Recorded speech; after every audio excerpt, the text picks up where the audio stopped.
तीन तारीख को ये तय हो जाएगा कि आखिर किसकी सरकार बनेगी। हमारे साथ में हवा महल से जो भाजपा के जो प्रत्याशी हैं बाल मुकुंद आचार्य, वो यहाँ पर मौजूद हैं। उनसे भी हम चर्चा यहाँ पर करेंगे। लगातार उन्होंने अपनी जो जिस तरीके से चुनाव की जो माहौल था और उसके बाद में अब पूरे रिलैक्स मोड के अंदर भी वो नजर आ रहे हैं।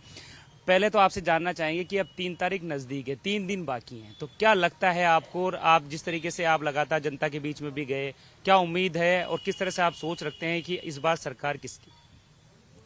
सरकार कमल की और भारतीय जनता पार्टी और ऐतिहासिक विजय होगी। पूर्ण बहुमत जो कहते हैं उससे आंकड़ा आगे जाएगा। पूरे प्रदेश में कमल खिलेगा और राम राज्य की स्थापना होगी। और जिस प्रकार से कांग्रेस का कुशासन रहा 5 साल, जिस प्रकार से कांग्रेस की रीति नीति रही, तुष्टीकरण की राजनीति रही और युवाओं का भविष्य बर्बाद किया गया, माता बहनों की सुरक्षा में जीरो रहे और लगभग 26 प्रतिदिन के दुष्कर्म के मामले आए। सचिवालय में सोने के बिस्कुट और ईंटें मिली गई और भ्रष्टाचार की सरकार रही। ये गहलोत सरकार का डिलीट का बटन पिछले 25 तारीख को दब चुका है और 3 तारीख को जो कमल खिलेगा और पूरे राजस्थान में राम राज्य की स्थापना होगी और उसी के साथ सुशासन प्रारंभ होगा। अब एग्जिट पोल की बात करें, एग्जिट पोल भी आने लग गए हैं, अलग अलग चीजें, अलग अलग राय। जिस तरीके से अगर बात करें राजस्थान की, तो वहां पर भी अगर स्थिति बात करें तो असमंजस भी बनी हुई है और एक तरफ जहां बात करें तो कुछ एग्जिट पोल बीजेपी की तरफ भी ज्यादा बता रहे हैं। तो आपको क्या लगता है कि एग्जिट पोल का के मायने किस तरह से आप रखते हैं? सबकी अपनी गणित है। बाकी मैं बता दूं आपको, 128 से तो कम आंकड़ा है नहीं, ये 140 तक पहुंच सकता है, ये तय मानना आप।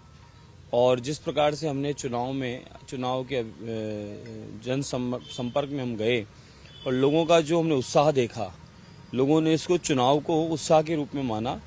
और मैंने खुद ने मेरी विधानसभा हॉल में अनुभव किया कि मैंने जितना गुड़ खाया है कि शायद कम ही किसी ने खाया होगा, इतना जो माताओं बहनों ने गुड़ खिलाया, दीप आरती उतारी और पूरे ये माने ट्रकों के ट्रक पुष्प वर्षा हुई। तो जो लोग उत्साह देखा मैंने, रात को 1-1 बजे तक हम लोग यात्राओं में रहे जनसंपर्क में, तो रात को 1-1 बजे तक घरों के ऊपर से पुष्प वर्षा रही, दीपकों की आरती की गई। तो जो उत्साह था, लोग ये इस बात का उत्साह था कि हम 5 साल तंग आ चुके हैं इस कुशासन से, इस सरकार को डिलीट करना चाहते हैं और ये सरकार डिलीट होने की खुशी है। उस खुशी को लोगों ने एंजॉय किया, आनंद लिया, बहुत आशीर्वाद दिया, बहुत समर्थन दिया और हम पूर्णतः अभिभूत हैं इस कार्य से कि जो लोगों ने मैं दिया है इस समय आशीर्वाद, उसको लेकर हम लोग पूरा क्षेत्र में सक्रिय होकर काम करेंगे।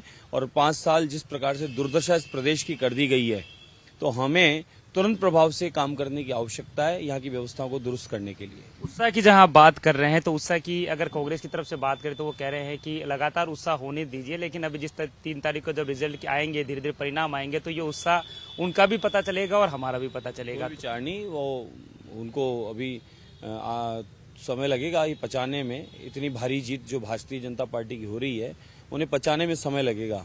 और उनके स्वयं के गहलोत जी के पुत्र ने खुद ने स्वयं ने अपने बयान में कई जगह कहा है कि मेरे पिता की वजह से सरकार जा रही है। तो ये तो खुद वो पहले से हार मान रहे हैं और मानना भी चाहिए।